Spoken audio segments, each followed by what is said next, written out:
লতিবাড়ি পার্থিরি এবং মধুবল এই দুইটা সমষ্টি একদম মানে ভাঙ্গা নদীতে মানে নিয়ে গেছে।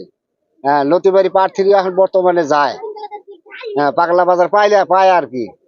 এদিকে মানে দক্ষিণ সাইডে শেরমানের এলাকারে জিও বান দিছে, ওইখানে আর ভাঙ্গে না।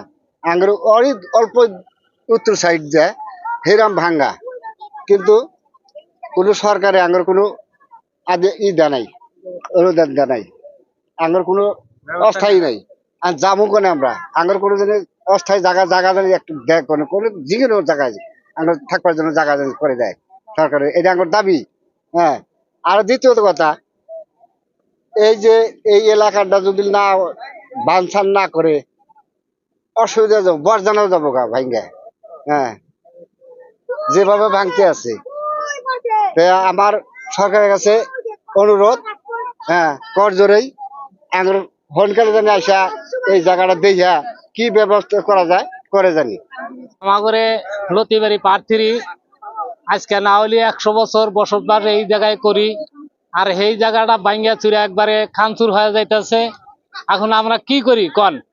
আমাগরে এখন একটা যে কোনো একটা সার সুবিধা আপনারা যদি না করেন, তাহলে আমরা কি উপায় করি? নদী নালায় তো ভাঙ্গা চুরে একবার শেষ করে ফেলা দিল। আজকে ধরেন আপনারা যত ধরেন মন্ত্রী মিনিস্টার আছেন, তারা যদি সহকারী না করেন, তাহলে আমরা কি করবো? এখন নদী নালায় তো সব ভাঙে গেছে, প্রায় 100 বছর হয়ে গেল আমাদের এই জায়গায় বসবাস করা।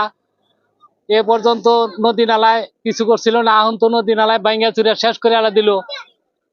এখন আপনারা করে কাছে আমাদের এইটাই অনুরোধ, আপনারা আমাদের এই জায়গায় প্রতি শীঘ্র আইসা আপনারা দেখেন বস্তুটা কি পজিশন হয়েছে না হয়েছে, দেখেন। দেখে আর এখন আমরা হাসাই কই না মিশাই কই, সবকিছু আপনারা দেখেন আইসা। এখন তো আর আমাদের উপায়ই নাই। এখন নদী নালায় তো ভাঙ্গা চুরে একবারে শেষ, রাস্তা পাকা রাস্তা এগুলা সব ভাঙ্গা চুরে গেছে। পাকা রাস্তা আছে এগুলা ভাঙ্গা গেল, আর এই ভাঙ্গাই আছে। এখন আমরা কি উপায়টা করি? আঙুর তার কোনো বুদ্ধি নাই।